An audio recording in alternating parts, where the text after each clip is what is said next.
वरं पुण्डरीकाय दातुरे समागत्यतिष्ठन्तमानन्दकन्दं परब्रह्मलिङ्गं भजे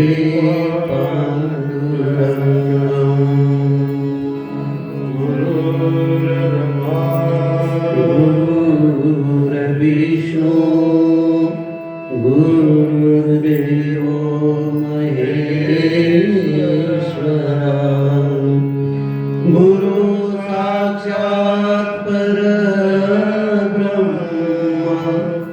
तस्मै श्री गुरुवे नमः। वसुदेवसुतं देवं कंसचाणूरमर्दनं देवकी परमानन्दं कृष्णं वन्दे जगद्गुरुं। सर्वमङ्गलमाङ्गल्ये शिवे सर्वार्थसाधिके शरण्ये त्र्यम्बके गौरी नारायणी नमोस्तुते। राणा शिवचन्द्रमौळी फणीन्द्रमाया मुकुटधराणि कारुण्य सिन्धो भवतु हरि भुजबीन शम्भो जगोलवारि। नमो सद्गुरु कृपया ज्ञानदीपाय नमो सद्गुरु सच्चिदानंद नमो सद्गुरु भक्त कल्याण मूर्ति नमो सद्गुरु भास्करा पूर्ण कीर्ति पुंडलिक वरदान विठ्ठल श्री ज्ञानदेव अवतारा पंढरीनाथ भगवान की जय। माऊली ज्ञानेश्वर महाराज की जय। जगद्गुरु संत तुकाराम महाराज की जय। श्री संत चोखामेळा महाराज की जय। सब संतन की जय। रामकृष्ण। श्री विठ्ठल मंदिर संस्थान बेस नावाच्या दोन्ही आयोजित श्री संत चरित्र कथा सोहळा आज कथेचा 5वा दिवस। मागील 4 दिवसामध्ये आपण यांना फक्त आवाज हे दोन्ही बेस 4 दिवसामध्ये आपण प्रारंभिक 2 दिवसामध्ये संत श्री जगनाडे महाराज आवाज द्या ना। त्याचप्रमाणे 2 दिवस संत श्री सेना महाराज यांची चरित्र कथा आपण सेवन केलेले आहे। आज महाराष्ट्राच्या भक्ती क्षेत्रातील अत्यंत सोज्वळ प्रामाणिक सहिष्णू व्यक्तिमत्व अनेक आघात आपल्या जीवनामध्ये सोसल्यानंतर सुद्धा कधीच त्याच्याबद्दल बंडखोरी न करता भगवंताने दिलेला आदेश सर्व मान्य करून ठेविले अनंत तैसेचे राहावे चित्ती असू द्यावे समाधान। या समाधानाच्या सर्वोच्च स्थानी विराजमान असणारे श्री संत चोखामेळा महाराज यांचं जीवनचरित्र आपण 2 दिवसामध्ये अभ्यासणार आहोत। साधारणपणे 13वे शतक। या 13व्या शतकामध्ये वारकरी संप्रदायाचा खऱ्या अर्थाने ज्यांनी पाया निर्माण केला ते संत श्री ज्ञानेश्वर महाराज। त्याचप्रमाणे या पायाचा विस्तार करणारे संत श्री नामदेव महाराज भक्तीला या महाराष्ट्राच्या प्रांगणातून तत्कालीन जम्मू काश्मीर, तत्कालीन पेशावर, आत्ताचा पाकिस्तानचा असणारा रावळपिंडीचा भाग, या भक्ती क्षेत्राच्या पटलावर खऱ्या अर्थाने ज्यांनी पोहोचवलं ते संत सेना महाराज, समकालीन असणारे गोरोबा काका, गणिका, आदी करून जनाबाई आदी संत मांदियाळीमध्ये अत्यंत पराकोटीचा परीक्षे विरोध जाती व्यवस्थेमध्ये खऱ्या अर्थाने ज्यांनी स्वीकारला आणि प्रचंड विरोध असताना सुद्धा स्वतःची नीतिमत्ता, नीतिमूल्य यांना खऱ्या अर्थानं तिलांजली न देता भगवंताला सामोरं ठेवून अनंत कोट ब्रह्मांड नायक पंडित परमात्मा, हृदय प्राण संजीवन आई रुक्मिणी माता यांच्या चरणारविंद होऊन प्रचलित समाज व्यवस्थेमध्ये, समाज व्यवस्थेच्या धोरणामध्ये राहून परमार्थ ही मनाला उन्मंत करणारी खऱ्या अर्थानं अंतकरणाची पूर्वोच्च स्थिती आहे. हे आपल्या जीवनाचं खऱ्या अर्थानं ज्यांनी परिमाण ठरवलं आणि सर्व प्राणी मात्रामध्ये परमात्म्याचा अंश अंतरात्म्याच्या रूपाने आहे असं तत्वज्ञान विश्वाच्या पटलावर कर्ण पटलाने ऐकून सुद्धा ज्यांना त्या तत्वज्ञानाचा असून जातीय व्यवस्थेमुळे दूर ठेवण्यात आलं, त्या अनुभवाच्या पातळीवर प्रत्यक्षात उभं राहून ज्यांनी विश्व पटलावर वारकरी संप्रदायाची सर्वोच्च सेवा करण्याचं काम केलं ते श्री संत चोखामेळा महाराज. अल्प परिचय जर त्यांचा आपण व्यक्त करायचं जर म्हटलंच तर त्यांचं जन्मस्थान आजचा बुलढाणा जिल्हा, त्या बुलढाणा जिल्ह्यामध्ये सिंदखेड राजा आई जिजाऊ मातेंचं माहेर, त्या सिंदखेड राजाच्या तालुक्यातलं मेहुण राजा नावाचं गाव. तत्कालीन स्थितीमध्ये तेथे सिंध राजा राज्य करायचं. महार समाज, त्या परिवारामध्ये असणारे सुदामदेव आणि आई सावित्री आहे.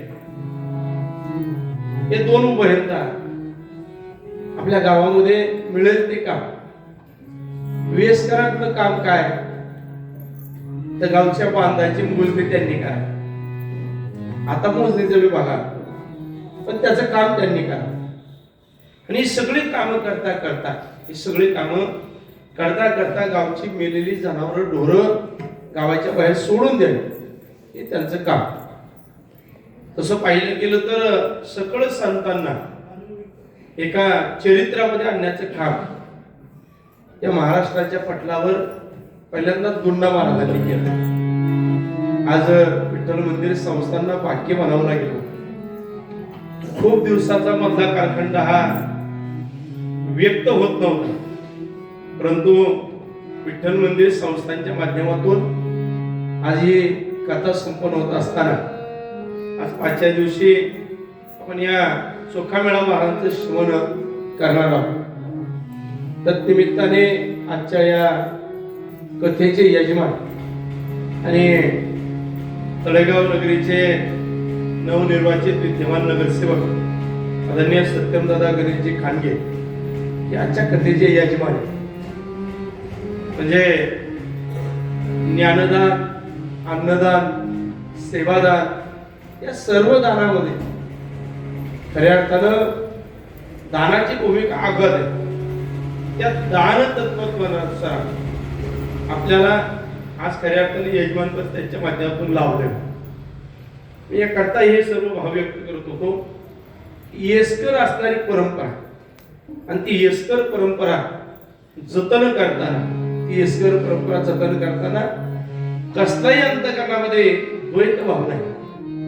आपल्या जातीय व्यवस्थेला जे काम मिळालं ते अंतकरणापासून आनंदाने करा, पण गावी असणारा प्रपंच काही बहरे नाही, गावामध्ये काही जमीन आहे.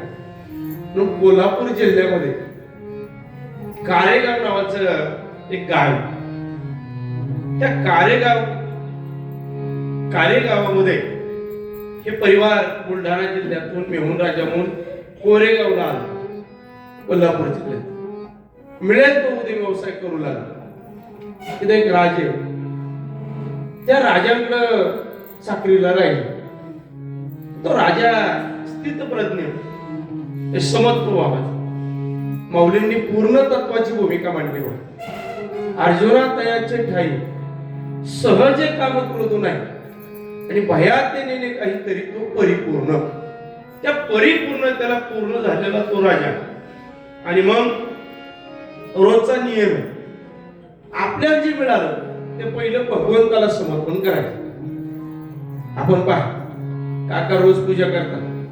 पूजा केल्यानंतर नैवेद्य दाखवला जातो. तर नैवेद्याचा भावच असा आहे श्रीकृष्णार्पण.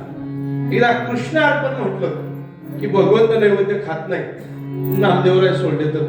आणि आपण काही नावाने नामदेवराय जरी असलं तरी आपल्या हाताने खाणार नाही. म्हणून ब्रह्मार्पण, श्रीकृष्णार्पण.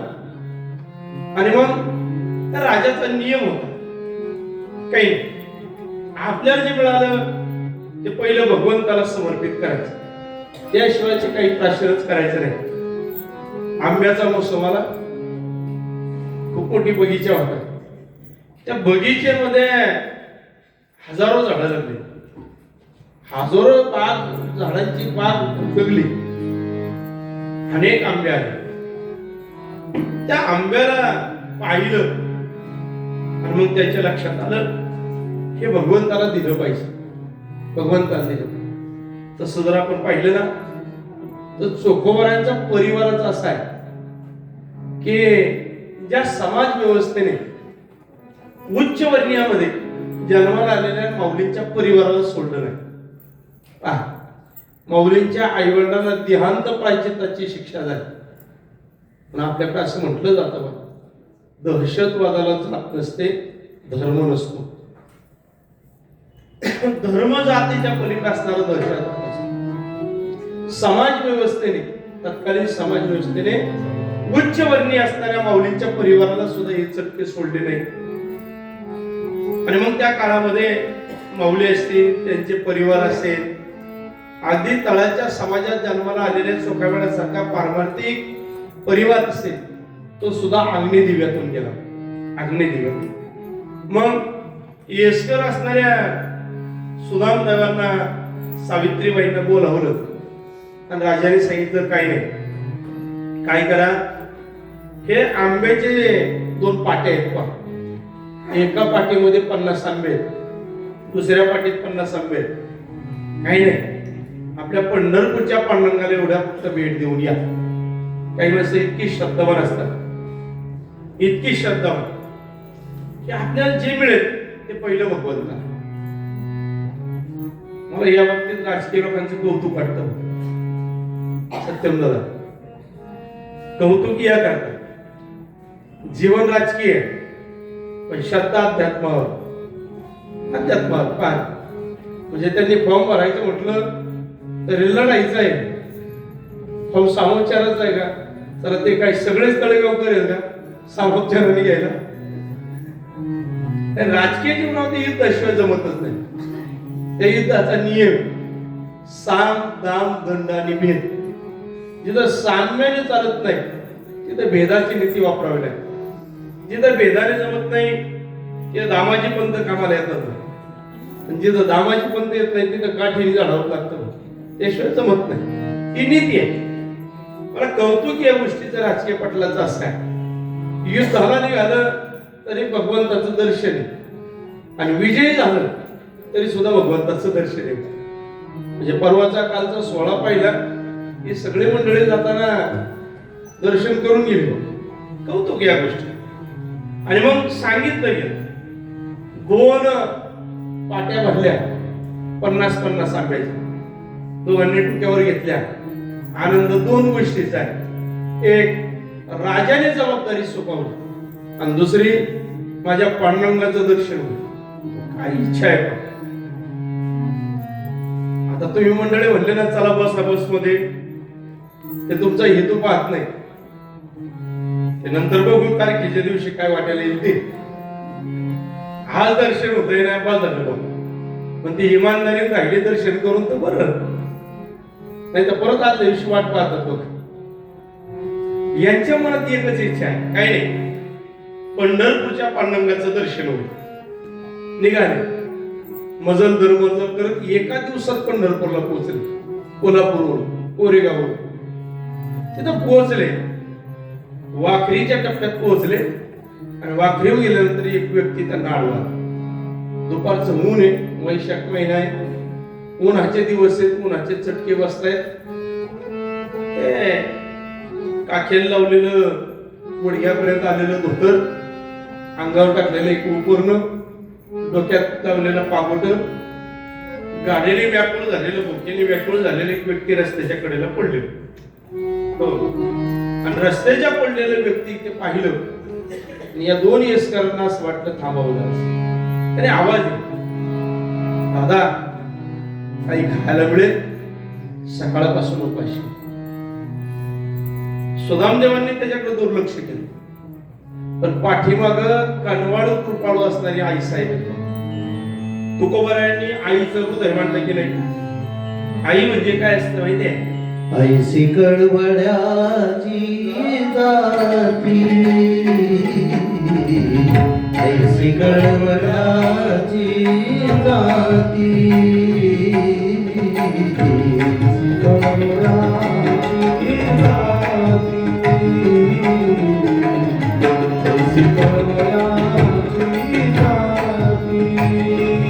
करीला भावी करीला भावी ऐसी गडबडाची जाती, ऐसी गडबडाची जाती, ऐसी गडबडाची जाती, करीला भावी प्रीती, करीला भावी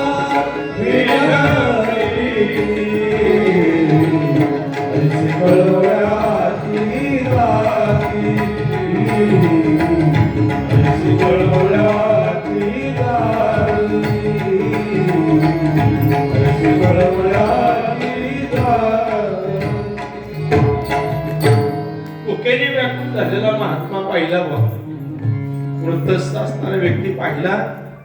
सावित्री माईच्या हृदयात कनवळा व्याकुळ झाला. तिने पाठी खाली ठेवली, पाठी खाली ठेवली. त्यात पिकलेलं एक आंबा पाहिला, पिकलेला हाती घेतला, त्या बाबाच्या हाती दिला.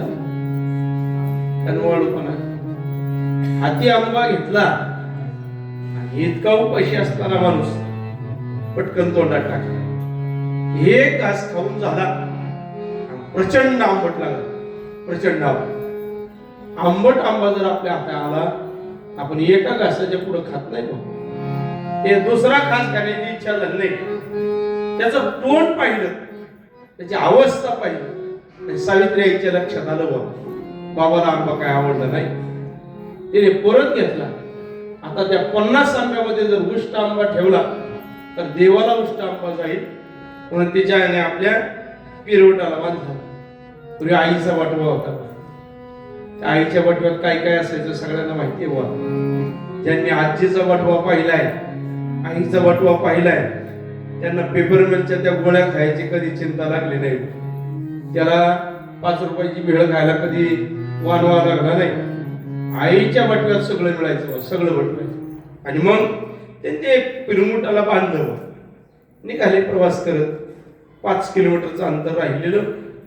पंढरपूरच्या रावळाच्या बाहेर उभे राहिले आणि पावराळाच्या बाहेर उभं राहिल्यानंतर निरोप पाठवला आतमध्ये. कोरेगावच्या पाटलाचा मेजवानी आली. काय आणलंय? आंबे. भगवंताच्या प्रसादाला आहे. बडवे होते, बडवे. ते म्हणले घेऊन या. सभागृहात आणलं आणि मोजायला सुरुवात केली. त्याच्यामध्ये एक चितपत्र होतं. त्या पत्राचा आशय होता, भगवंतांच्या चरणावर कोरेगावच्या पाटलांचा साष्टांग प्रेमात. आज आंबे उतरवायची वेळ आली. आंबे उतरवल्यानंतर पहिली 2 पाट्या माझ्या भगवंताच्या चरणावर समर्पण. बस 100 आंबे मोजून दिले, आपल्या पदरामध्ये सेवकाची सेवा रुजू करून घ्या. आता मोजायची जबाबदारी आहे. बडवे मोजू लागली. पहिली पाटी मोजून झाली, 50 आंबे लागले. मग दुसरी पाटी मोजताना 49 आंबे लागले. 49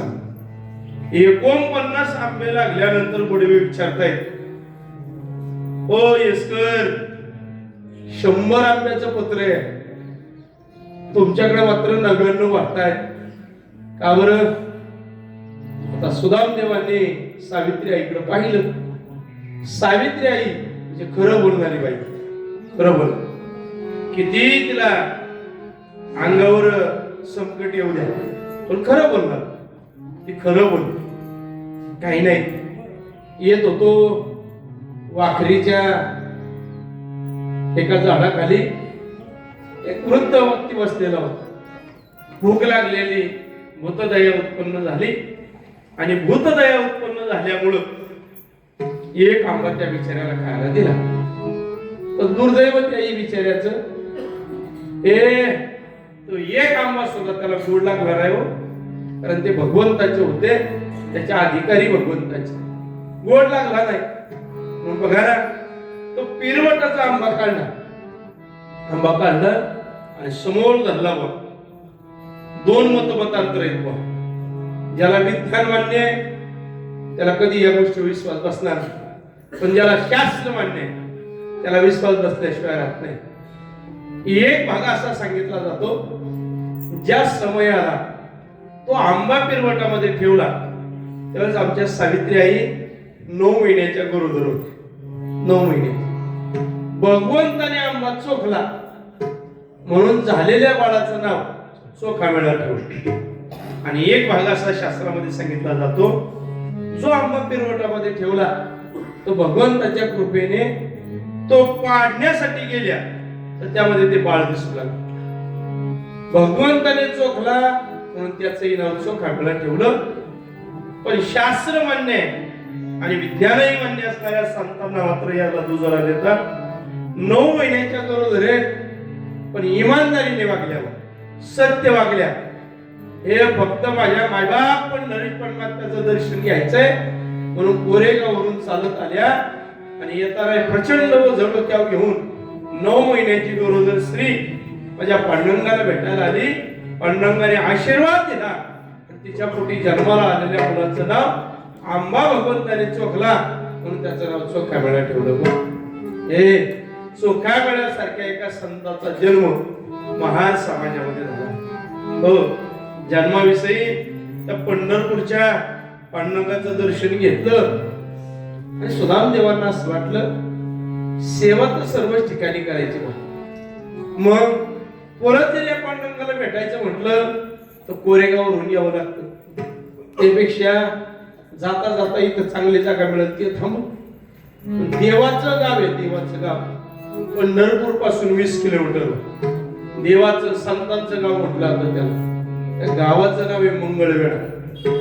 त्या मंगळवेढ्यात ते पोहोचले. संध्याकाळची वेळ झालेली. एका मंदिराच्या ठिकाणी थांबले. थांबल्यानंतर गावातली 4-5 मंडळी दिवाबत्ती करायला आली. आल्यानंतर दर्शन घेतलं. कुठून आला बायबा? खूप लांबून आलो. पुढून कोल्हापूरहून. का बरं? भगवंताला प्रसाद द्यायला दिला. म्हणजे हो, भगवंताला प्रसाद दिला ना, आता परत निघालो. काय करताय? जेवण झालं? नाही. गावात आता भिक्षा मागू. पण एक अडचण. काय अडचण? आम्ही महार आहोत. लोक जर आम्हाला शिवली तर व्यवस्थेमध्ये जातीभेद होतो. जाती व्यवस्थेमध्ये बाटली जातात लोक. त्या गाववाल्यांचं मत आहे. ते ग्रामस्थ सांगतायत मानवता हा धर्म आहे आणि स्त्री पुरुष एवढाच आमच्यामध्ये भेद आहे. याच्या पलीकडे आम्ही भेद मानत नाही. याच्या पलीकडे भेद नाही. आनंद वाटला. कशाला कोरेगावला जायचं? तिथं गेल्यानंतर येसकर म्हणतात त्यापेक्षा मंगळवेढ्यात राहू. वाटलं ना तर देवाच्या दर्शनाला जाऊ. सावित्री, राहायचं या गावात? आई साहेब म्हणतात काय हरकत आहे, तिथं मडकं गळ्यात बांधलं जातं, इथं लोक दारात घ्यायला तयार झाले. आपण मंगळवेढ्याला राहिले व मंगळवेढे आग्नेय दिशेला असणारं ते गाव. कधी मनात आलं की पंढरपूरच्या पांडुरंगाला दर्शनाला जावं असं वाटू लागलं. लहान पोरग पाहता पाहता मोठं होऊ लागलं. महत्वाकांक्षी जीवन तयार व्हायला लागलं. महत्वाकांक्षी त्या 10-12 वर्षात आलेले चोखा मेळा एक दिवस पंढरपूरला वडिलांच्या बरोबर दर्शनाला गेले. दर्शन दारातूनच झालं होतं, दारातून. चोखा मेळा महाराज म्हणताय, बाबा का हो दारातून दर्शन घेता? त्यावेळेस सुदामदेवांचं उत्तर आहे का, अरे आपण महान, आपल्याला भगवंताच्या रावणात प्रवेश नाही, आपल्याला देवाला शिवण्याचा अधिकार नाही. देव सर्वांचा आहे, पण जाती व्यवस्थेमध्ये आपल्या जातीचा देव नाही. आपण जर देवाच्या रावणात गेलो तर उच्चवर्णीयांचा कोप होतो, वाटतात, म्हणून आपण बाहेर थांबलो. हे कोवळ्या मनावर विणलं गेलं आणि हृदयामध्ये अशी इच्छा झाली, एक दिवस या पांडुरंगाच्या चरणावर मस्तक ठेवावं, बस भगवंत एवढीच इच्छा आहे, एवढीच इच्छा. तिथून पुढे प्रवास सुरू झाला. मनात आलं की पंढरपूरला यावं, मनात आलं. 12-13 वर्षाचे जो खबर आहे, एक दिवस जनाबाई दिसल्या. जनाबाई लहानपणापासून परमभक्त भक्तीची आवड असलेली, मनाला नामस्मरण भक्तीची विलक्षण मोह वाटू लागला. आणि मोह वाटताना नामदेवरायांचा सुमधुर असणारं कीर्तन त्यांनी पाहिलं होतं. कीर्तन चालू असलेली भूमिका त्यांनी पाहिली. जनाबाई सारख्या सामान्य स्त्रीने सुद्धा परमसुख आपल्या जीवनामध्ये खऱ्या अर्थानं भक्तीने प्राप्त केलं, याचा विचार मनात आढळून आला. ही सगळी संत मंडळी नामदेवरायांच्या कीर्तनाला बसायची. सेना महाराज, माऊली, गोरोबा काका, गणिका, सगळी त्या काळची संत मंडळी नामदेवरायांचे कीर्तन आहे. आणि जनाबाई दासी असून सुद्धा कीर्तनाला बसायची. विलक्षणीय वाटायची. विलक्षणीय करता वाटायची. नामदेवरायांची दासी, पण नामदेवरायांच्या कीर्तनाला नामदेवरायांच्या समोर बसते. लांबूनच खबर आहे मी पाहिजे. व्यवस्थेमध्ये जवळ येण्याचा अधिकार नाही. लांब बसलेले जनाबाई म्हणाली, अरे भावा समोर येऊन बस. तिथून खबर आहे म्हणतात, अधिकार नाही तो. तिथून कीर्तन ऐकावं. एक दिवस जनाबाईने चोखोबऱ्यांना बोलून घेतलं. ए चोखा, ये रे घरी. नको आई साहेब, घरी आलो कुणी जर पाहिलं मारतात लोक. आमच्या वडिलांना मंदिराच्या बाहेर उभं राहिलेले मी पाहिले. 15-16 वर्षाचं लेकरू आहे पहा, काय मनावर विचार आहे. जनाबाईने हाताला धरलं, आणि हाताला धरलं. जनाबाईने घरात नेलं. घरात नेऊन बसवलं. दही भात खायला घातलं. दही भात भगवंताने रावळातून पाहिजे. भगवंताच्या नेत्रातून अश्रू बाहेर पडतात. नेत्रातून पहा ना, कोणी जनाबाई नामदेवरायांची दासी. पण नामदेवरायांची दासी असून सुद्धा किती व्यवस्थेच्या विरोधातला बंडखोरपणा आहे ना. तो काय होईल ते होईल. चोखोबारायांनी 4 घास खाल्ले, दारातून बाहेर पडले. भगवंताचं अंतःकरणातून दर्शन घेतलं. सोडलं पंढरपूर. मंगळवेढ्याला पोहोचले. मंगळवेढ्याला पोहोचले. वडिलांनी सांगावं, हे चोखा, हे चोखा, अरे वयात आलास तू, तो माझे 4 हात करायला नाही. माझी इच्छा आहे, जोपर्यंत मी त्या पांडुरंगाचं दर्शन घेत नाही तोपर्यंत मला प्रपंचाचं कोणतं समाधान नाही. थोडी श्रद्धा आहे ना चोखोबरायचं ऐकलं नाही. शेवट आपल्या व्यवस्थेमध्ये बालविवाह व्हायचे पहा. राजा राजमोहन राय यांनी ही शेवटची पद्धत बंद केली पहा इंग्रज अधिकाऱ्यांच्या राजवटीमध्ये. आणि मग चोखोबरायांचं लग्न झालं आई सोयराईंशी सोबत. प्रपंच बहरत चालला. प्रपंच करता करता इच्छा आहे. त्यांना प्रश्न पडतोय जन्माला आलं की 2 वेळा विटाळे पहा 2 वेळा विटाळे. माझ्या समोर आई साहेब बसतात पुस्तकात. जन्माला आलं की 1.25 महिन्याचा विटाळे 1.25 महिन्याचा. आता पाळतात न पाळतात त्या सोडून 1.25 महिन्याचा विटाळे. आणि मृत्यू पावलं की 14 दिवसात विटाळे 14 दिवसात. हे 2 विटाळ सोडले की चोखोबाऱ्या म्हणतात माझ्या जीवनात विटाळच नाही. मनुष्य जन्मामध्ये विटाळ नाही. पण काय बुवा सर्व लोक आपल्यापेक्षा वरच्या जातीची आहे म्हणून भगवंताला उराउरी भेटतात. हे त्या गरुड खांबाला मिठी मारतात. देवाजवळ गेलं की मिठी घालतात आलिंगन देतात. त्यांच्या समोर बसून नामस्मरण करतात. भगवंताच्या पायाचं तीर्थ घेतात. एवढं काय कमी तर आम्ही मंदिरात गेलो की देवाला विटाळ होतो. खूप विटाळ. आपण तीर्थप्राशन केलं तर तीर्थाला विटाळ होतो. देवाच्या पायरीवर उभं राहून सुद्धा देवदर्शन घ्यायला मनाई आहे. असं कोणतं पाप देवा आम्ही जीवनात केलं रे की आमच्या जीवनाला दशा प्राप्त आहे. चोखोबरांचा देवा चोखा म्हणे म्हणे विराळ चोखा म्हणे विटाळ चोखा म्हणे विटाळ चोखा म्हणे विटाळ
संकल्पाचा ठेवा जैसा तैसा संकल्पाचा ठेवा जैसा तैसा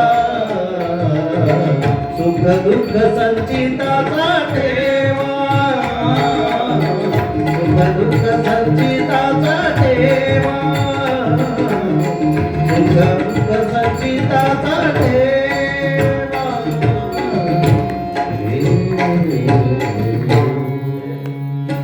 मनुष्य मात्रामध्ये फक्त आमच्याच राजाला विटाळ का विटाळ चोखोबारा म्हणतात चोखा म्हणे विटाळ आम्हा पूर्वीचे हे फळ मागील जन्मामध्ये श्रीकृष्ण अवतारात चोखवाराने निळावं. संतांची निंदा घडली, भगवंताची निंदा घडली, देवाची निंदा घडली आणि पुढील जन्मामध्ये मी यातीहीन महान म्हणून जन्माला. यातीहीन महान.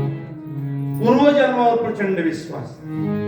मागील जन्माच्या कर्माचं फळ म्हणून पांडुरंगाच्या रावळात आलो, गावात आलो, रावळा समोर आलो, पण रावळात जाण्याची मात्र संमती मिळेना, अनुमती मिळेना. कारण दोष कुणाला द्यावं? आपल्या संचिताचा दोष दुसऱ्याला देऊन चालत नाही. आपल्या संतीचा तो दोष आपल्यालाच द्यावा. काही वेळेस राजेवाड्यात जन्माला आले पण राजपद नाही मिळलं. काही सामान्य परिवारात जन्माला आले पण भोगदशेने योगदशेने राजे झाले. राजे झाले. श्रद्धा म्हणून पूर्वजन्मीचं काहीतरी पहा. श्रीकृष्ण निंदा घडावी आणि मग म्हणतात मी निळा होतो. पूर्वी निळाचा अवतार कृष्ण निंदा घडली होते म्हणून महार जन्म प्राप्ती. महार जन्मात जन्माला आलो. चोखोबरायांचं मन सदा बेचैनी व्हायचं, सदा बेचैनी. कार्य देवा यातीहीन कुळहीन परिवारात जन्माला घालावं. परत देवा जर जन्म देणार असेल ना अशा हीन यातीमध्ये तेव्हा जन्म नको.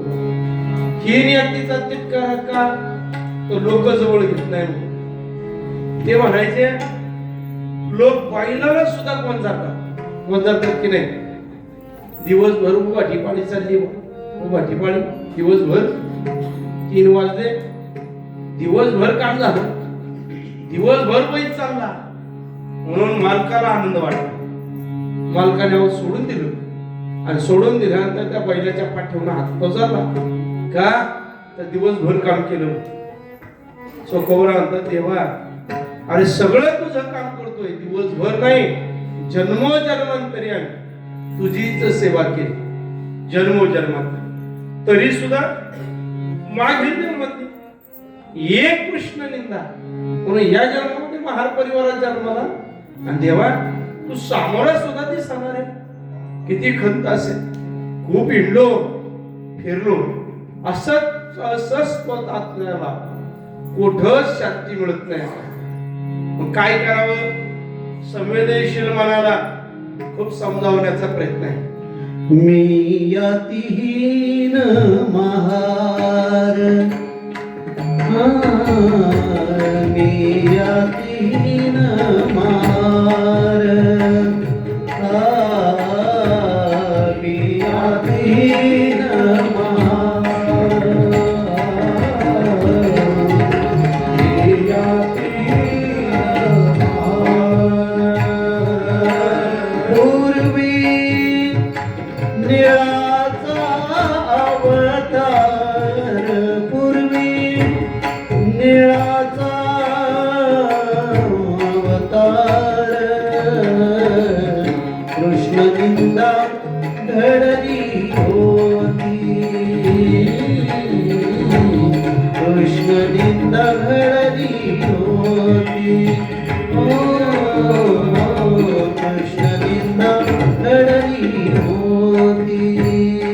पूर्वी निळाचा अवतार, पूर्वी निळाचा अवतार, कृष्ण निंदा घडली होती, कृष्ण निंदा घडली होती, कृष्ण निंदा घडली होती. म्हणून महार जन्म प्राप्ती, म्हणून महार जन्म प्राप्ती, म्हणून महार जन्म प्राप्ती, म्हणून महार जन्म प्राप्ती. कृष्ण निंदा घडली होती, कृष्ण निंदा घडली होती, कृष्ण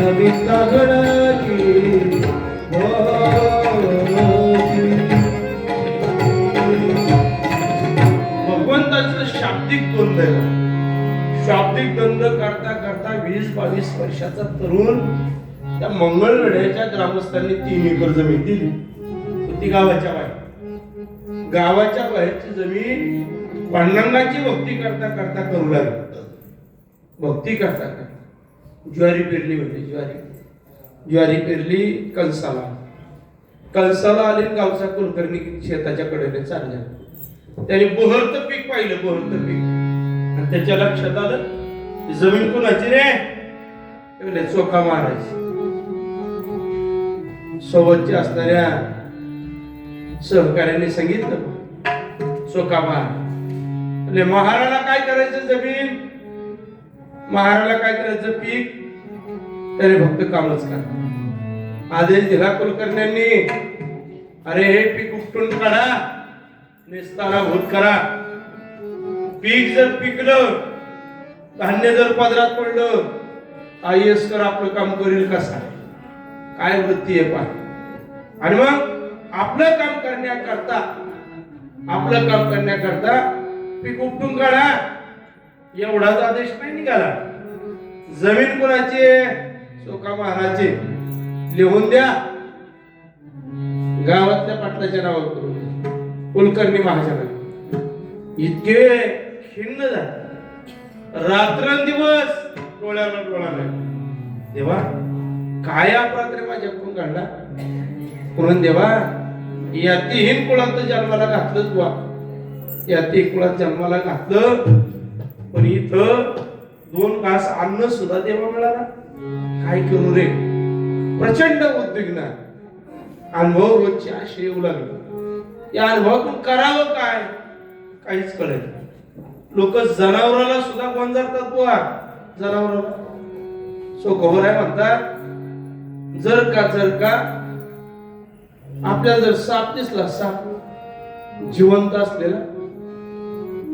असलेला साप जर दिसला तर आपण पुढे जाऊन त्याला दर्शन करतो की नाही, बरं झालं बाबा भेटला, तुझं चरण कमल दाखव, पाया पडतो तुझ्या. पडतो का? नाही ना. आपण काय करतो? जिवंत साप दिसला की दगड शोधतो, बरोबर ना? पण दगडाचा देव दिसला की हाताने मात्र पाया पडतो. काय विलक्षण योगा किंवा माणूस जर का जिवंत साप भेटला तर दगडाने मारतो, दगडाचा साप भेटला तर जिवंत माणूस पाया पडतो. काय विलक्षण योग. तो जर सोन्याचा दिसला तर खिशात घालून पळून जातो. सोन्याचा दिसला चोखवर आहे म्हणजे अरे मनुष्य देहामध्ये जन्माला आलो, इथपर्यंत आमचं प्रारब्ध कर्म आहे देव. पण कोणत्या यातीत कोणत्या कुळात जन्माला यावं आमच्या हाती नाही ना देवा, आमच्या हाती देवा नाही. म्हणून गावाबाहेर राहावं, पैसा अडका कमवूच नाही, सेवा करत राहावं, पुण्यवंताच्या दयेने मेलेली ढोरं ओढून दाखवावी. याच्यापेक्षा देवा आमच्या वाट्याला काही काम आहे की नाही? म्हणजे पूर्वीच्या काळी महार समाजाकडे ठरलेलं एक काम होतं. असं इथं ना गावात जर कुणाचा न्याय करायची वेळ आली जमिनीची, तर गावचे पाटील म्हणायचे येसकरांना बोलवा. काय माहितीये, येसकरांना सांगून ठेवलेलं होतं संतोष महाराज काळोख्यांची जमीन केवढी आहे सांगा एकदा. त्यांनी यावं मोजून द्यावं. ते म्हटले अरे मार खोटं कधीच बोलत नाही, याच्यावर गावाचा विश्वास. महार कधीच खोटं बोलत नाही, याच्यावर गावाचा विश्वास आहे. पण महारा माणूस आहे, याच्यावर मात्र गावाचा विश्वास नाही. प्रचंड वेदना होत, प्रचंड वेदना. विश्वास ठेवावा माणसावर. पण भूक लागली की जीव तोडून सांगितलं तरी कुणी एक कोरभर भाकरी देत नाही. ते म्हणायचे काम कर, एवढंच आमचं जीवन होत. का आमच्या वाट्याला यावं? सोखोबर आहे म्हटले. काय झालं माहितीये, पार्वती आई साहेब एक दिवस पूजा करत बसल्या, स्नान करत होत्या. स्नान करता करता पाण्यात एक बेलाचं पान पडलं. बेलाचं पान पाण्यात पडलं आणि त्या पाण्याच्या बेलाच्या पानावर एक थेंब रक्ताचा पडला. तो रक्ताचा थेंबाचा स्पर्श पार्वती मातेला झाला आणि त्याचा परिणाम म्हणून त्यातून त्या एका थेंबातून रक्ताच्या एक सुंदर मूल जन्माला. सुंदर. पार्वतीने घरी आणलं. महादेवाला आश्चर्य वाटलं. पार्वतीच्या रक्ताच्या थेंबापासून मुलगा जन्माला आलं. त्याचं नाव महामुनी ठेवलं. महामुनी. त्याला रांगत रांगत ते मूल बाहेर गेलं. ते गाई मरून पडले. त्या गाईजवळ गेलं. तर तान्या मुलाला जिवंताने मिळलं यातला फरक जाणवत नाही.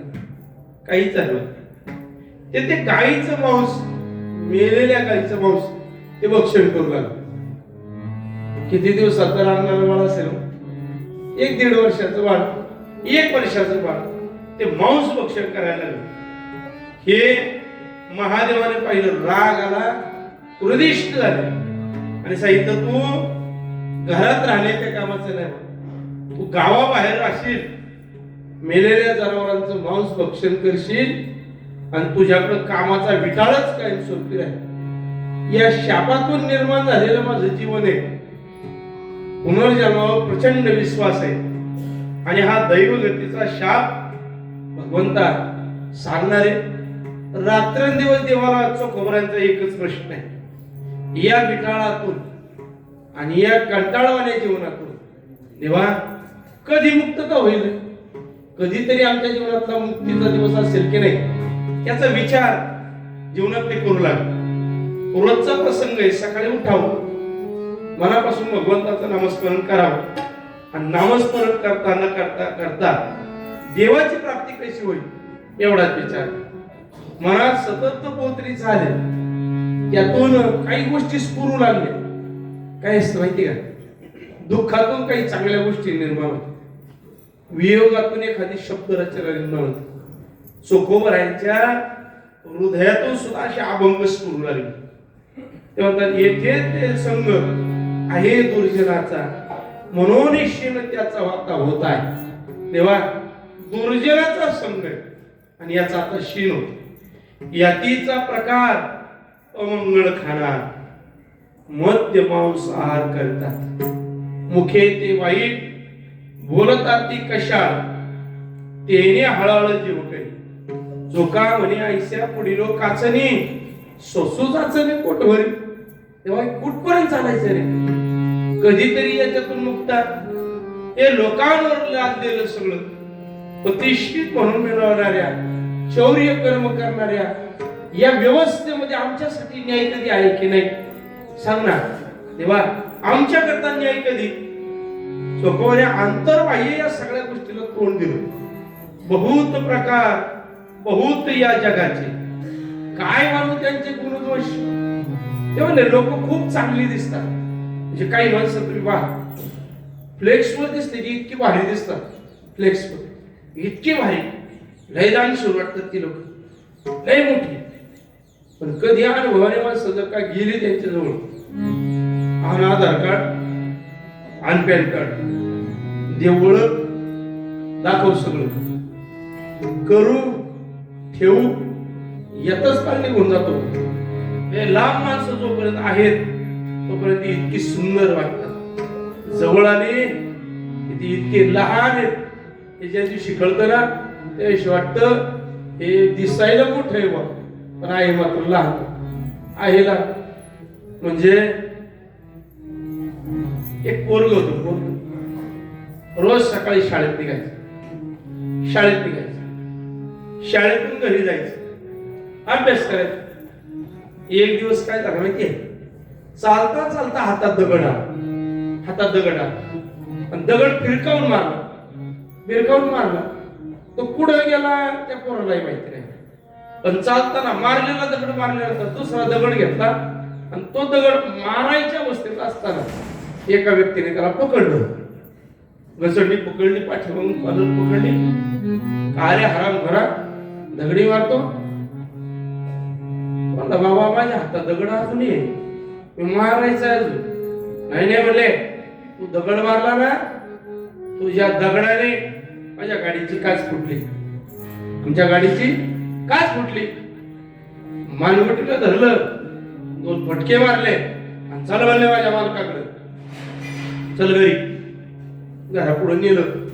7वी-8वीचं पोरग, दुपारची शाळा सुटलेली, दिवसभर थकलेलं, भागलेलं, काळकुट्ट झालेलं, मुळकेलं, 8 दिवस मळलेले कपडे घातलेलं, एकच शर्ट, 8 दिवस अंगावर घालायचं. आईने रात्रीचा व्हायचा आणि सकाळी शाळेत घालून द्यायचं. अशा अवस्थेत ते पोरग. मालकाने त्याला पाहिलं, गाडीची काच फुटलेली पण पाहिली, पण विचार केला, अरे ज्याच्या अंगावरचा कपडा धुवायला 10 रुपयाचा साबण मिळत नाही, त्या पोराने आता गाडीची काच फोडली, काय करणार? याला धरून ठेवलं, बांधून ठेवलं, मारलं, जोडलं, काय करावं? गाडीची काच काय भरून मिळणार नाही. मग याच्या हृदयात आपल्याला स्थान मिळवायचं असेल तर एवढेच प्रयत्न केलेला बरं. मालकाने पुढं बोलवलं, ए बाळ्या इकडे, पुढं राहतो रे, अमुक तमुक ठिकाण. काय करतो? शाळेत जातो. कितवीला आहे? 8वीला. घरी कोण आहे? आई. वडील कधी गेले कळलंच नाही. मग शाळेत जाताना एकटाच जातो? हो, गरीबाचा आहे म्हणून सोबत कोणी येत नाही. मळलेली कपडे येत, चांगली कपडे नाहीत म्हणून सोबत मित्र नाही. त्याला लय चांगलं चांगलं खायला लागतं. माझी आई रात्रीचं देते हो म्हणून जोडीदारच कोणी नाही.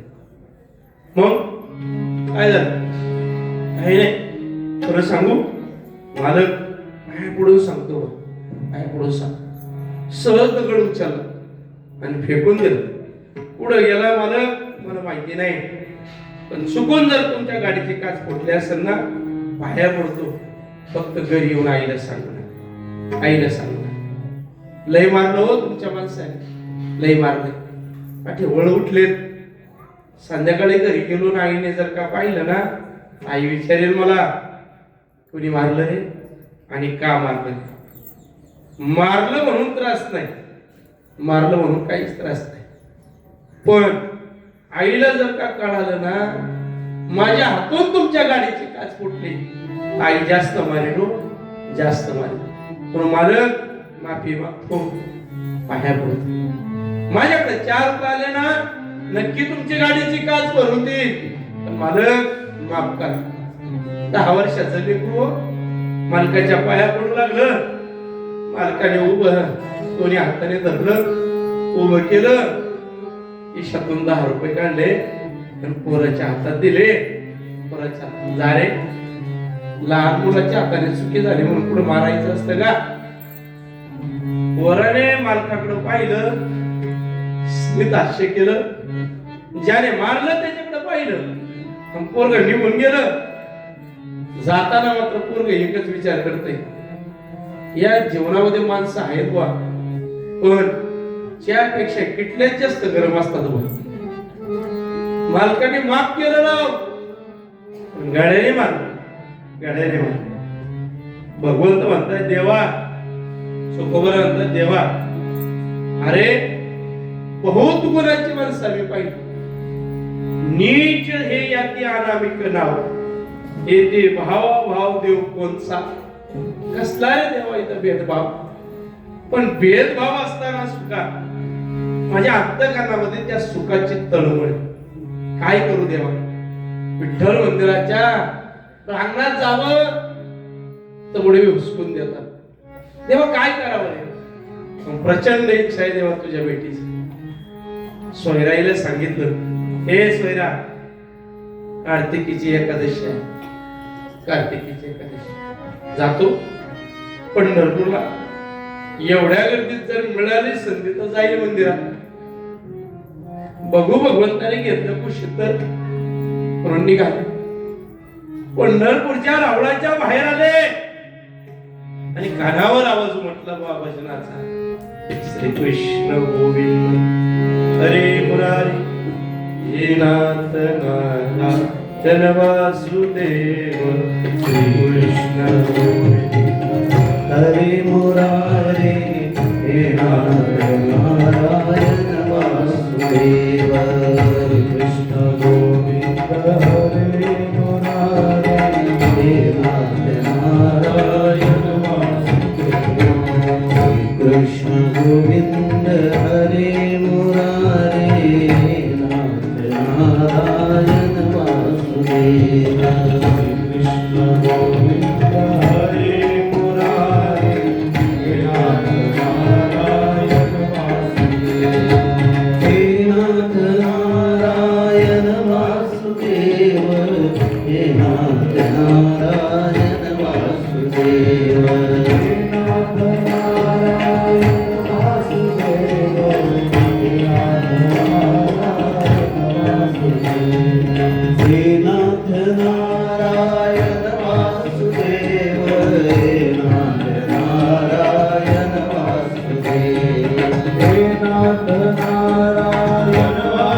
वासुदेव हे नाथ नारायण वासुदेव श्री कृष्ण गोविंद हरे मुरारी हे नाथ नारायण वासुदेव श्री कृष्ण गोविंद हरे मुरारी हे नाथ नारायण वासुदेव राधे राधे राधे. आवाज कानावर पडला, आवाज कानावर पडल्यावरती प्रलक्ष गेलं बा. वाळवंटाच्या दिशेने आवाज यायला 100-200 वारकरी खाली बसलेले आणि एक 30-35 वर्षाचे तरुण व्यक्तिमत्व, पांढर शुभ्र कुर्ता घातलेलं, पांढर शुभ्र धोतर घातलेलं, हे डोक्यावर पापुट बांधलेलं, हाती गळ्यात विणा घेतलेलं, उजव्या हातात चिपळ्या धरलेलं आणि भगवंताचं वचन करताय. श्री कृष्ण गोविंद हरे मुरारी हे नाथ नारायण वासुदेव. कर्णपटलावर आवाज आला. आपसुक लक्ष गेलं बा. वाळवंटाकडे निघाले तर साक्षात नामदेवरायांचं कीर्तन चाललं. गळ्यात पवित्र तुळशीची माळ घातली, गोपीचंदन टिळा लावले, हाती विणा घेतलेले, नामदेवरायांचं भजन चाललेलं आणि मग जीवाची तळमळ तिथपर्यंत पोहोचले. हो, सुखा लागे सुखा लागे सुखा लागे कर शीतळ सुखा लागे सुखा लागे सुखा लागे कर शीतळ सुखा लागे सुखा लागे सुखा लागे तरी शीतळ सुखा लागे सुखा लागे सुखा लागे तरी शीतळ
मग तू अवघाची सुख करू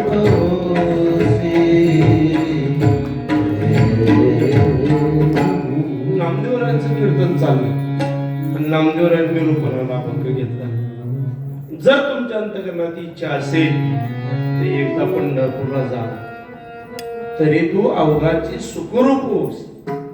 पंढरपूरला गेला पंढरीचा पांडुरंग उभा आहे पहा, भेटी लागे जेव्हा लागलेसे आस, त्याच्या हृदयात असे भक्तांना. तुका म्हणे त्यांचे कळले आम्हा वर्म, जे जे कर्म धर्म नाश. तुकोबाराय म्हणतात ना, त्याची आस काय, आस काय. तुका तुकोबाराय म्हणतात ती आस अंतकरणात आली पाहिजे. नामदेवराय व्यक्त होत आहेत, निरूपण चालू झाले आणि निरूपणाचा मुख्य हेतू आहे कर्मयोगाचा. आपण जे कर्म करतो ना ते घरी घेऊन जातो का? कधीच घेऊन जात नाही. नामदेवराय प्रश्न करतायत श्रोत्यांना, सांगा तुम्ही कर्म कधी घेऊन जाता का?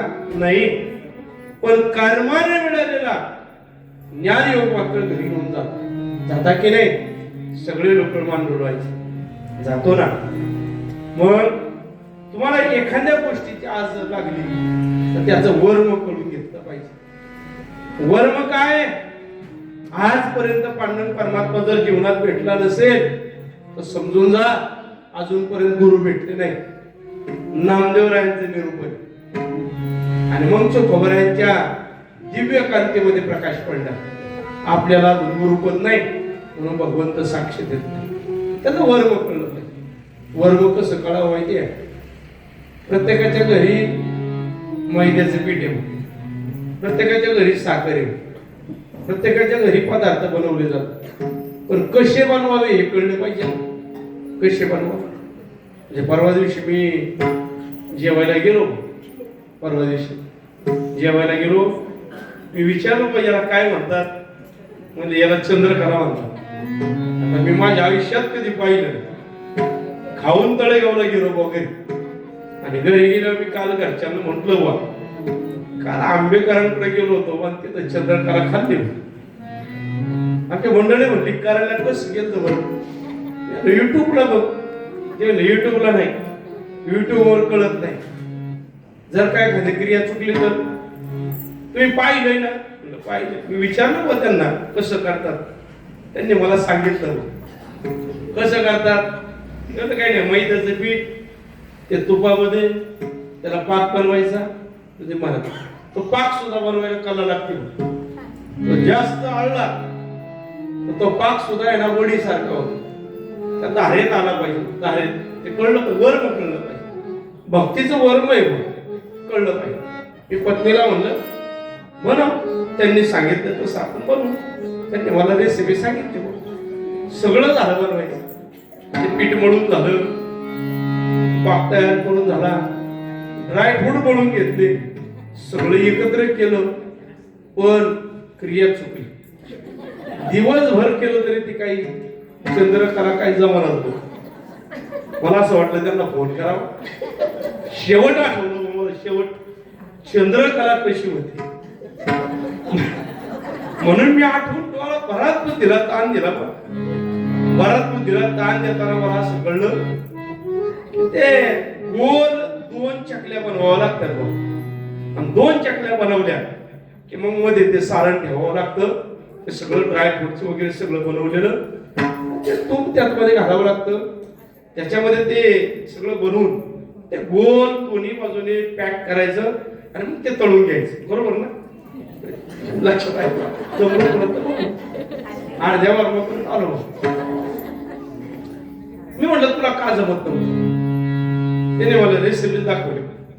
ते काय करायचे, त्या दिवाळीत आपल्याकडे हे करतात बा काय करंज्या. त्याने काय करायचं, एवढी मोठी चपाती ती अर्धी चपाती बनवायची, त्याच्यामध्ये ते सारण ते सगळं भरायचं आणि मग त्याला बंद करायचं. ते जमेनाच.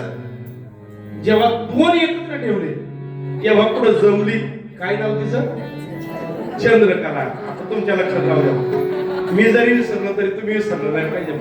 हो, मी वर्म या गोष्टीबद्दल बोललो जरा. आणि मग तुकोबाराय म्हणले मला त्याचं वर्मच लक्षात आहे. काय करावं?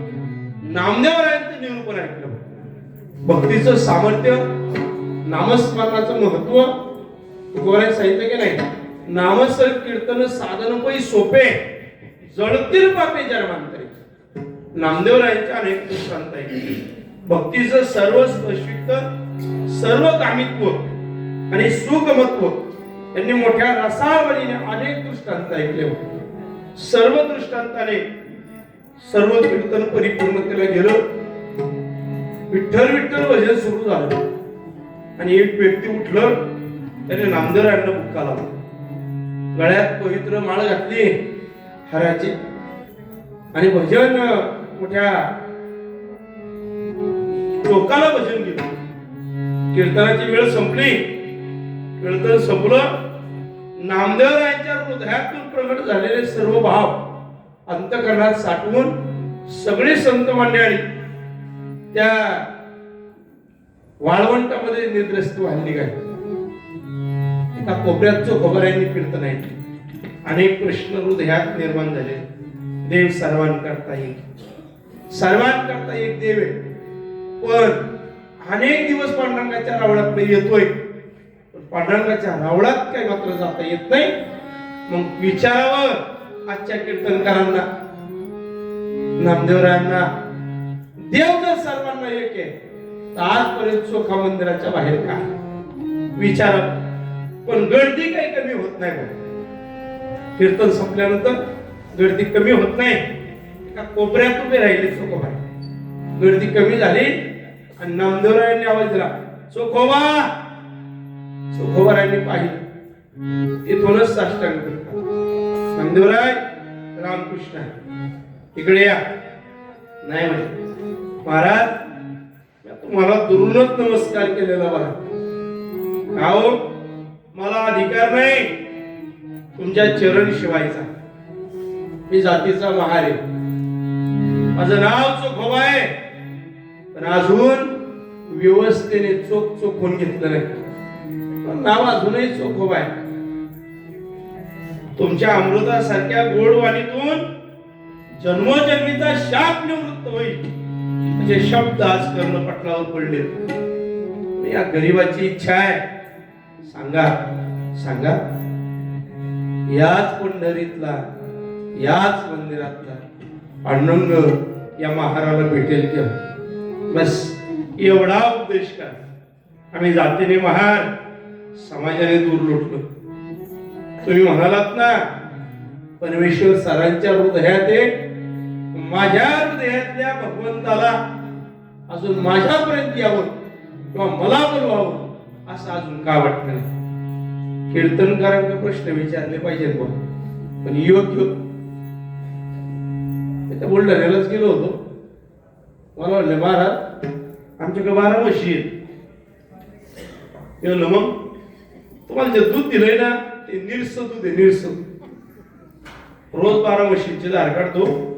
मला 2 दिवस झाले आणि ती जी चंद्रमुळे म्हैस आहे ती दूधच देत नाही. मी म्हणतो, अरे म्हशीला कळूनच इकडे आलोय. इथं आलो तू विचारलं, आम्हाला उत्तर देता आली पाहिजे. नामदेवरायांना प्रश्न आहे.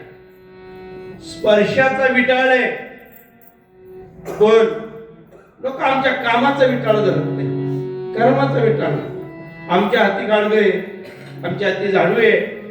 मानव जातीचं भगवान श्रीकृष्ण तत्वज्ञान मानलं गेलं. पण आम्हाला मात्र अजून मंदिराच्या बाहेर आहे. म्हणून सदगीत अंतःकरणाने नामदेवरायांच्या बाजूला उभे राहिले. नामदेवराय होते, आताचे महाराज आहेत. नामदेवराय पुढे झाले, सदगतीत झाले. नामदेवराय डोळ्यात पाणी उभं राहिले. माझ्या देवावर आरोप आहे. देव चोखोबाऱ्यांपर्यंत नाही आणि चोखा देवापर्यंत नाही, माझ्या देवावर आरोप झाला. नामदेवराय समोर झाले. समोर झाले ना, हात लावला चोखोबाऱ्यांना, स्पर्श केला. नामदेवरायांचा स्पर्श झाला आणि दिव्य कांती झाली. दिव्य कांती. माझा शीन भाग अवघा हरपला. अवघा हरपला.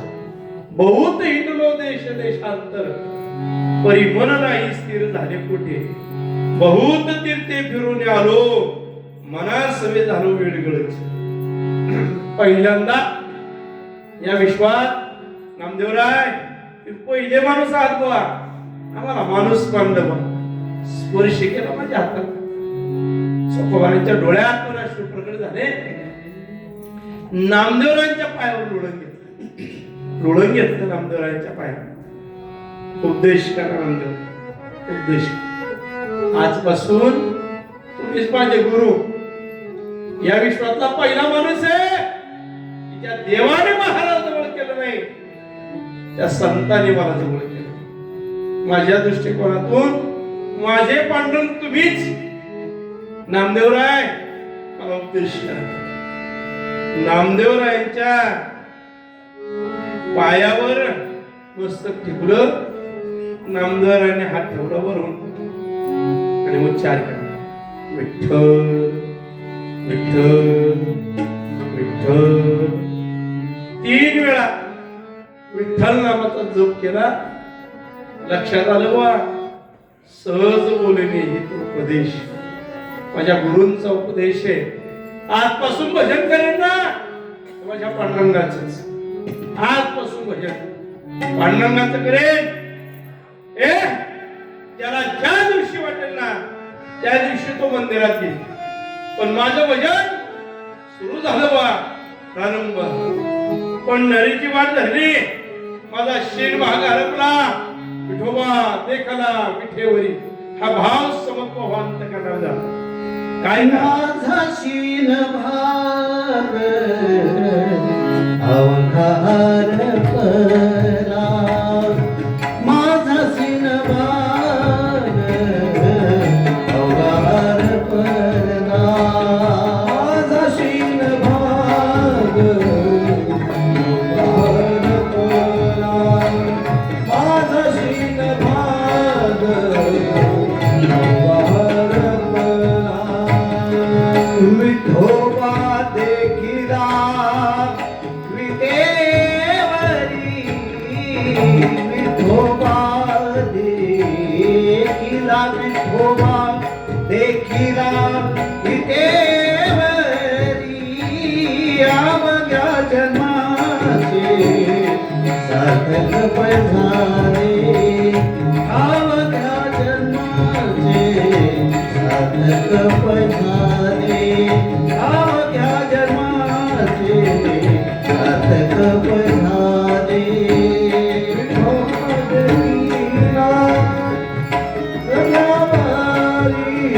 विठोबा देखिला विटेवरी, अवघ्या जन्माचे सार्थक झाले, अवघ्या जन्माचे सार्थक झाले, अवघ्या जन्माचे सार्थक झाले. समचरण देखिले लोळे भरी, सागपद पद पद मरे सरे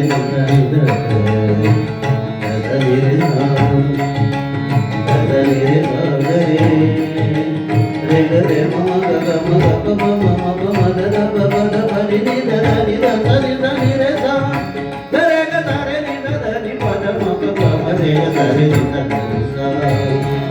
समचरण देखिले डोळे भरी, आ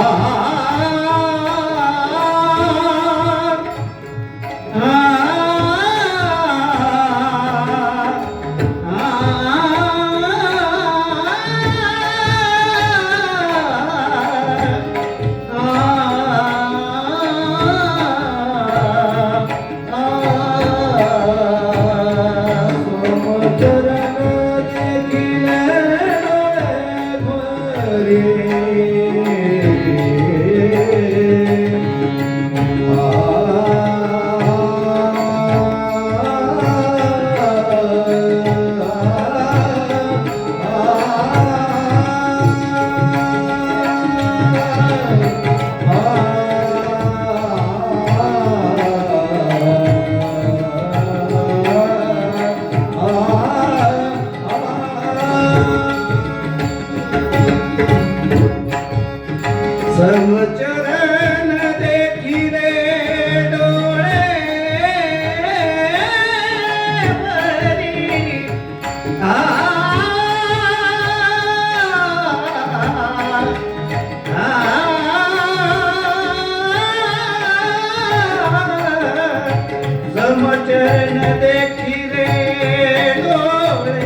मार म्हणून हिणवलेलं आज नामदेवरायांनी कुशीत घेतलं.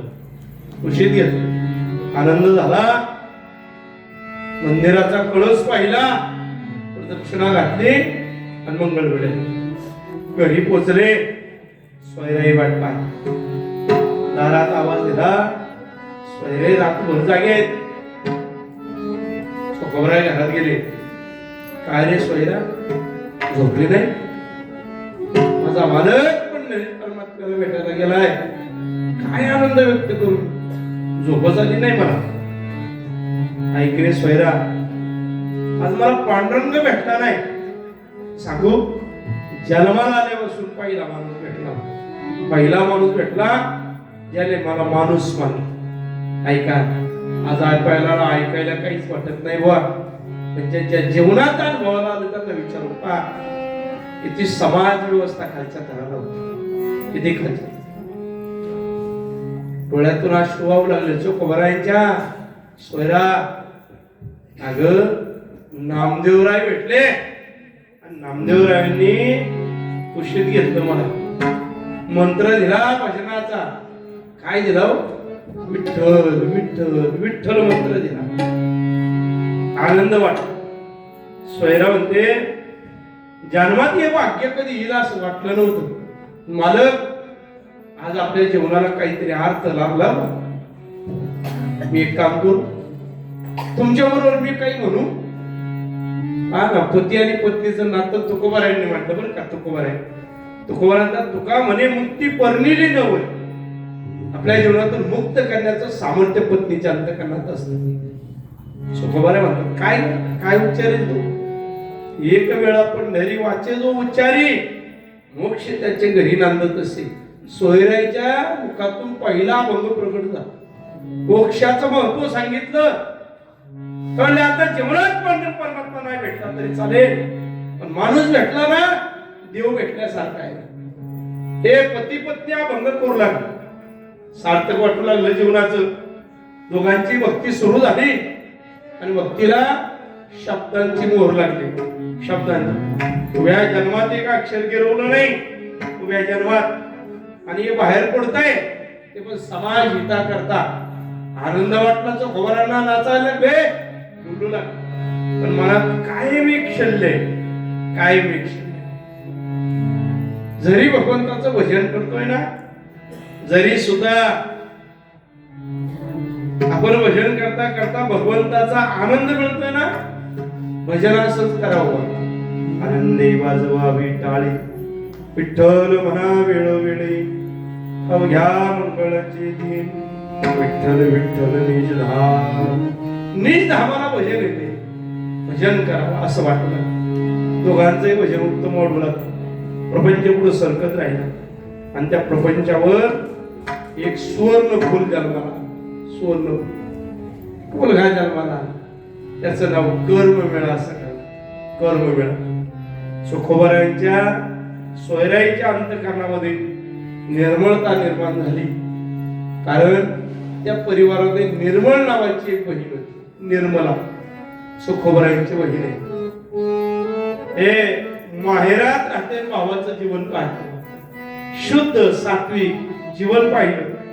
तिला खूप वाटलं.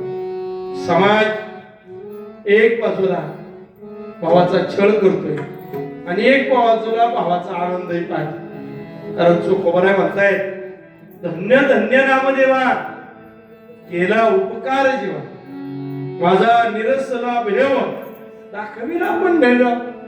दृष्टीने जरी मी पाहिलं नाही ना, तर तुमच्यात मला तो भगवंत दिसला. धन्य नामदेवराय.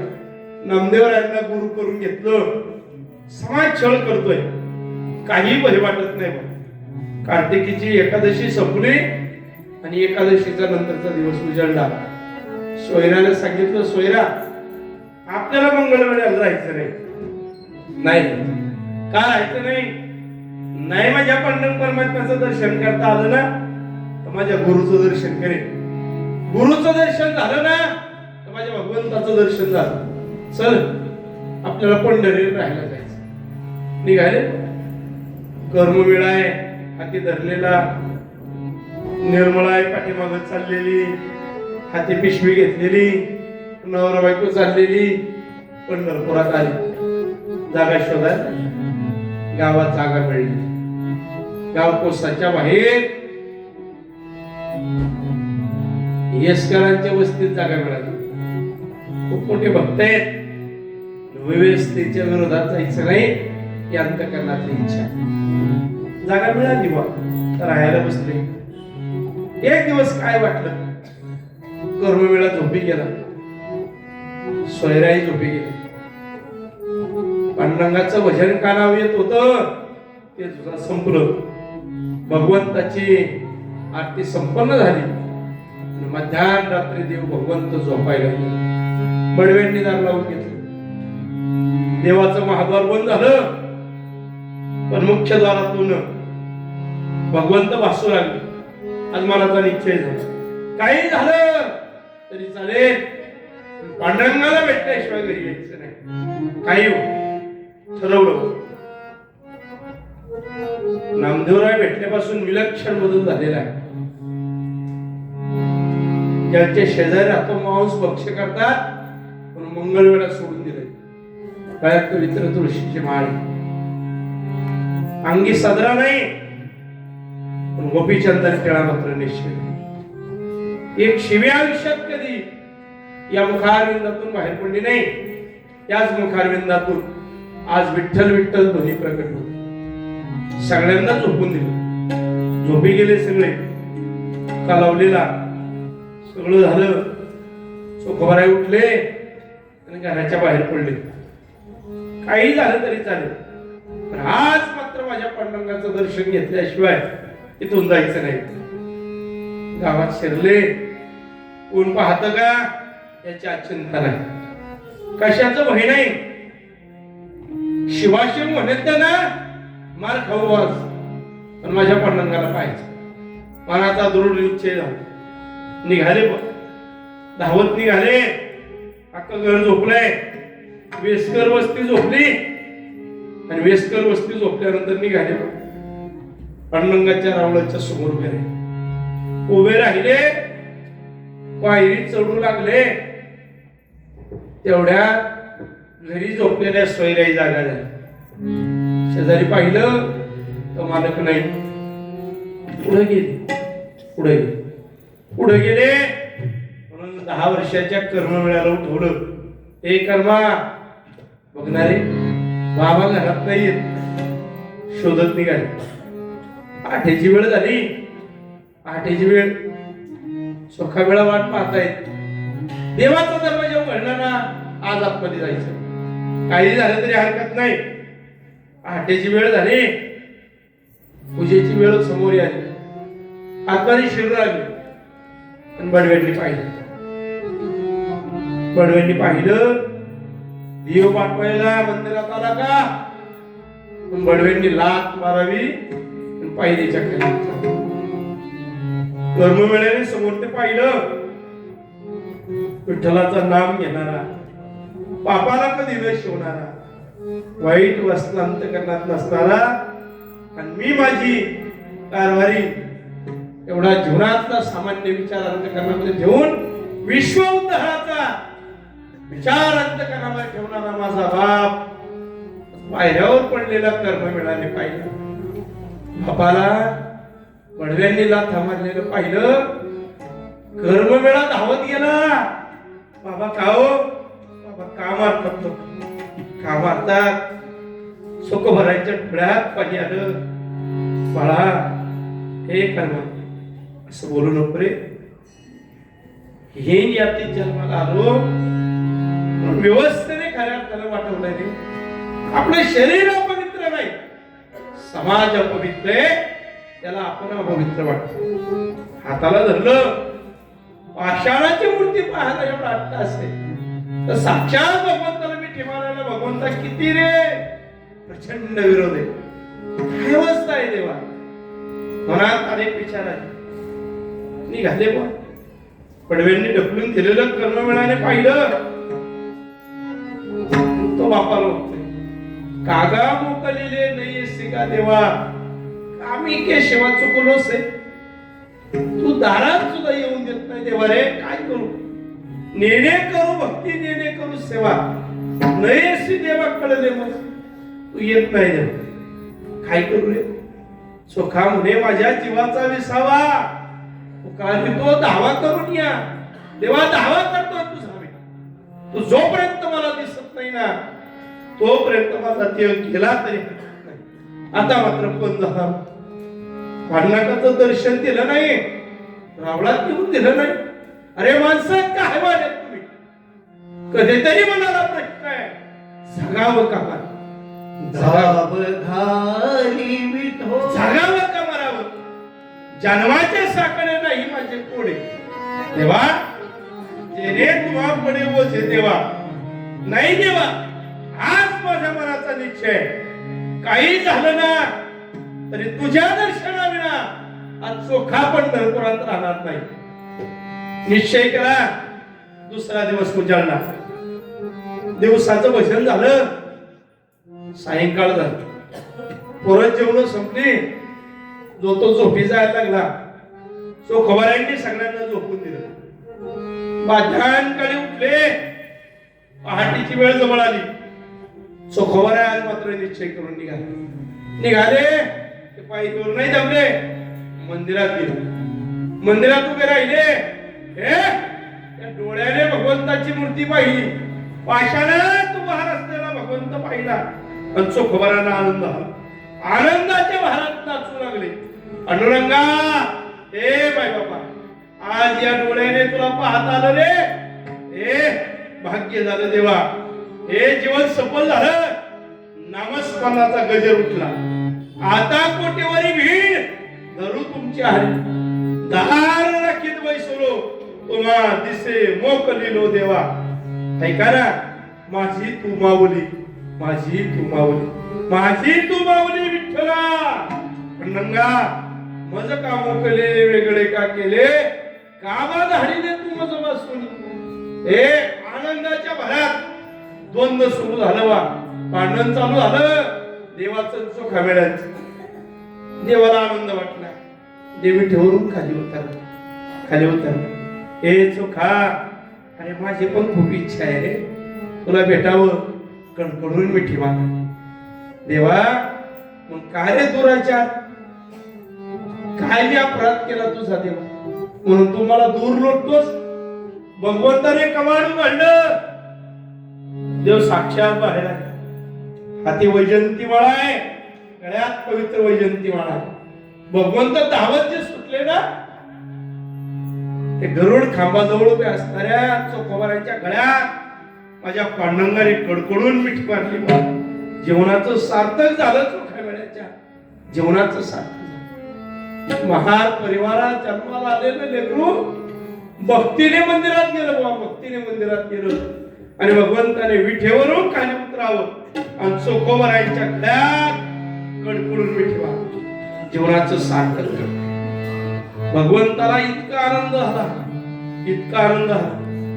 भर उन्हात एखाद्याने पाण्याची अपेक्षा करावी पाण्याची पण देवाने त्याच्या करता अमृत पाठव एवढी अपेक्षा पूर्ती अच्छा चोखा वेळाची झाली दर्शन घेतलं सार्थकी वाटलं देवा परत आलो ना असा इमानदारीने बाहेर देवा आज बडवे नाही म्हणून तू आला देवा पण जर बडवे आले ना तर देवा सांग आज चोखा वेळा माझा आहे बस देवा काही नको तुझ्या हे तुझं वय होऊ नको देवा तुझं साम्राज्य नको देवा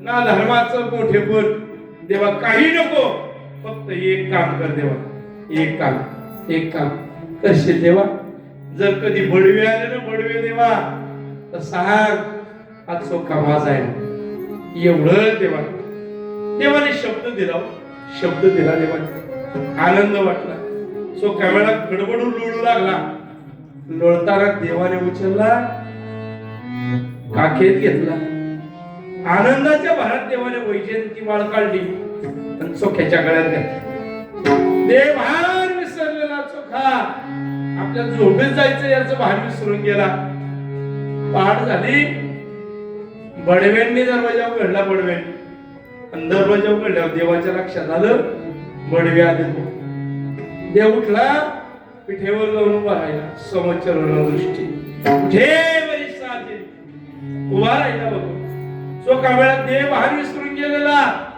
बडव्यांनी जसं पाहिला ना तसं लाथणी मारलं लाथणी अरे याला काल आपण लाथा मारून बाहेर काढलं आज हा मंदिरात आला अरे नुसता मंदिरात आला नाही नुसता मंदिरात आला नाही तर याने भगवंताच्या कंठातला हार चोरी केला चोऱ्याचा हार घातला चोराने हार घातला चोरीचा आळ झाला सुखोबरायांच्या लक्षात आला देवा तुला विनवणी केली होती ना रे जर का बडवे आले ना बडवे मारतील रे देवा मला आणि जर बडवे मला मारायला लागले तर देवा एकच काम कर धाव घाली विठवा धाव घाली विठोता चालू नको मंद धाव घाली विठोता चालू नको मंद बडवे मज मारिताती काहीतरी अपराध बडवे मज मारिताती काहीतरी अपराध बडवे मज मारिताती काहीतरी अपराध धाव घाली विठोता चालू नको मंद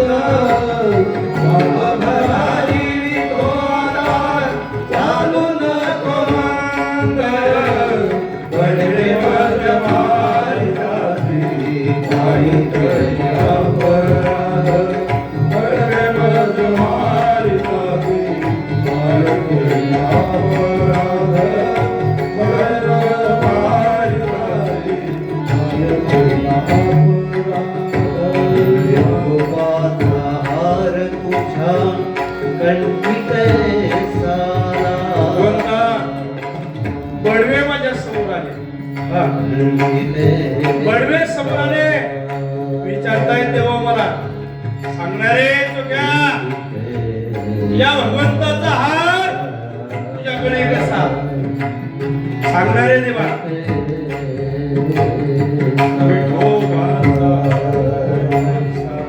विठोबाचा हार तुझ्या कंठी कैसा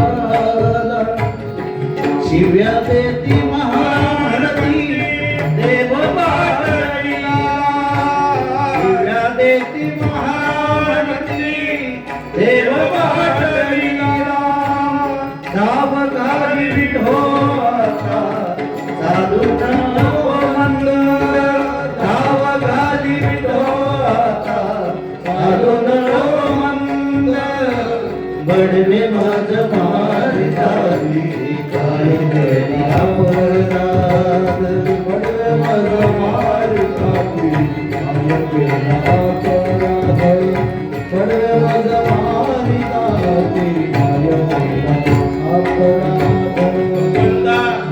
अरे वेळ आली ना तुझ्या दारीचा कुत्रा होईल तेव्हा हे त्या कुत्र्याला जो स्वाभिमान आहे ना या चोख्याच्या अंतकरणात तो स्वाभिमान देवा तुझ्या दारीचा कुत्रा होईल उघडू नको भगवंता काही तुमच्या दारीचा कुत्रा नको करू दारा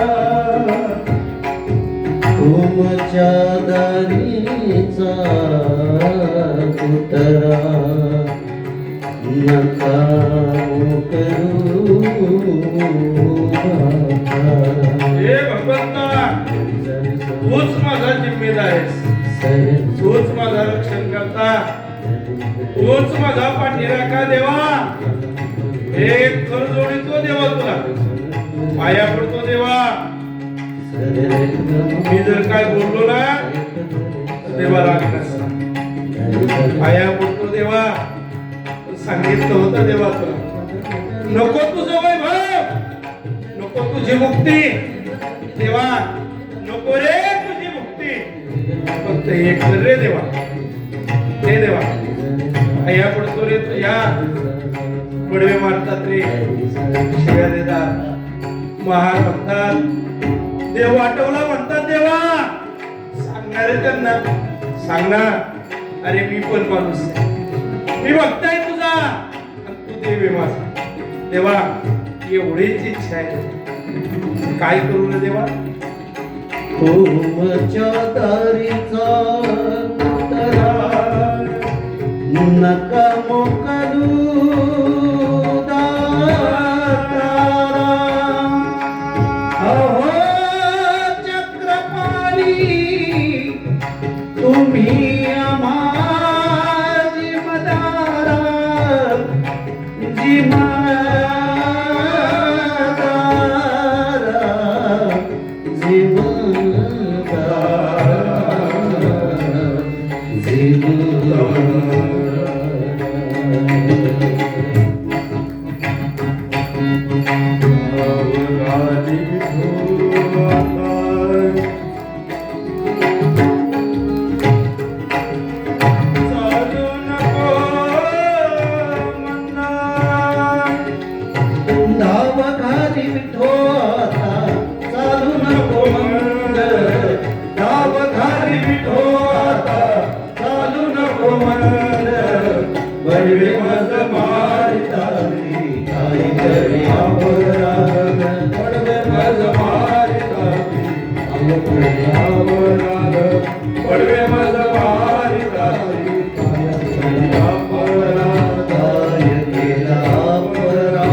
पण अंतःकरणामध्ये समाधान एकाच गोष्टीच आहे हे चोर म्हणले बडवे मारू लागले मार म्हणले पण ऐका पहिल्यांदा या भगवंताने दर्शन दिलं भगवंताने दर्शन दिलं याच समाधान आहे अंतरीमध्ये ते समाधान घेतलं सुखोबरायांना समाजाने विलक्षण विरोध केला विलक्षण भयंकर शिक्षा दिल्या हे त्यावेळेचे बिदरचे बादशाह त्या बादशाने सुद्धा सुखोबरायांना खूप शिक्षा दिली आजच्या दिवसामध्ये आपण भगवंताचं दर्शन पाहिलं एक महार समाजामध्ये उपेक्षित समाजामध्ये समाजाने कधी अंगाला शिवलं नाही मग पाणी एकत्र भरू दिलं नाही एकत्र राहू दिलं नाही एकत्र खाऊ दिलं नाही उष्ट्याची अपेक्षा असताना सुद्धा उष्ट सुद्धा वेळेला मिळवून दिलं नाही त्या समाजामध्येच त्यात पण परमात्म्याने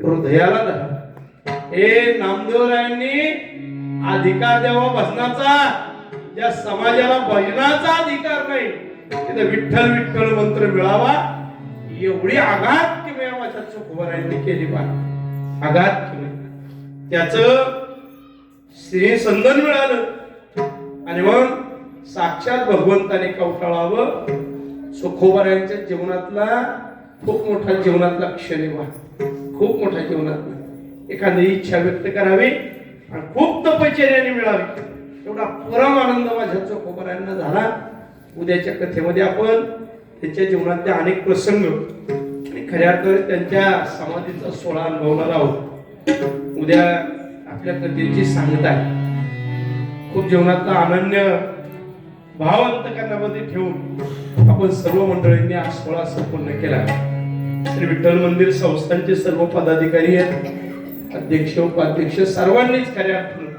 हा सोहळा संपन्न व्हावा म्हणून तुम्ही सर्व ज्येष्ठ मायमाऊल्या सुद्धा अत्यंत आनंदाने प्रेमाने तुम्ही या ठिकाणी उपस्थित असतात रोज आपण या सोहळ्याला उपस्थित आहात आजही माझ्यावर प्रेम करणारे तुम्ही शहरातील आपल्या बालेवाडी गावचे सर्वच आमचे सहकारी विशेषताना अखिल भारतीय वारकरी मंडळामध्ये काम करताना पुणे जिल्ह्याचे अध्यक्ष म्हणून काम करत असताना माझे सहकारी संपर्क प्रमुख आदरणीय संतोषभाऊ बालवडकर असतील त्यांचे सर्व चुलते आमचे गोविंदाप्पा खैरे असतील त्यांचे सर्व सहकारी मावळ तालुक्याच्या बजरंग दलामध्ये काम करणारे माझ्यावर नितांत प्रेम करणारे आमचे गोपीनाथचे महाराज कचरे असतील ते जगताप बाबा आहे हे सगळे मंडळी आज या ठिकाणी उपस्थित आहेत मी कालही म्हटलो होतो बा तुम्हाला मुकाटे बाबा तुम्ही व्यासपीठावर आले ना आमचं वातावरण बदललं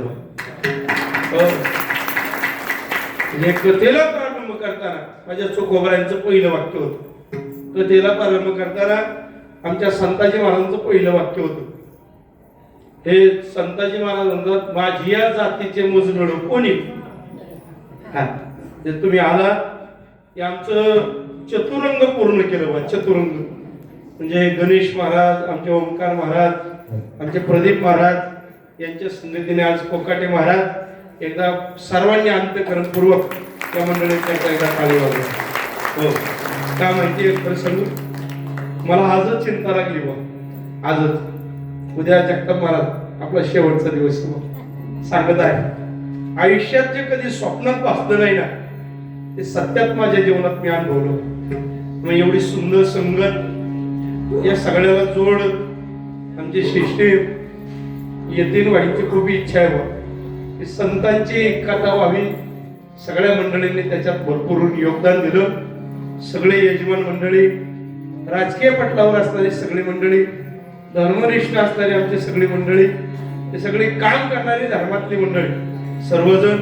आणि या सगळ्या आठवणी खऱ्या अर्थानं आपल्या हृदयात जशा कोरल्यात तशा आपल्या पटलावर मीडियाच्या माध्यमातून कोरल्या जाव्या म्हणून आमच्या रुपाली नाणेकर मावळ तालुक्यामध्ये विशेषतः या मीडियाच्या द्वारा भागवत धर्माचं काम करतात. त्यांनी सुद्धा हे सगळं रेखांकित करून ठेवलंय बा. चित्रभितीच्या द्वारा तुमच्या समोर आणून ठेवलंय. सगळेच ज्येष्ठ श्रेष्ठ मंडळी आजच्या कथेच्या द्वारा जमलेले आहेत. सर्वांना खऱ्या अर्थानं धन्यवाद देतो. उद्या आपली सांगताय जगताप महाराज निवेदन करतील, यजमानांचा सन्मान होईल आणि त्याच्यानंतर आरती होईल. आरती संपूर्ण झाल्यानंतर उद्या आपण कथेची सांगता करणार आहोत.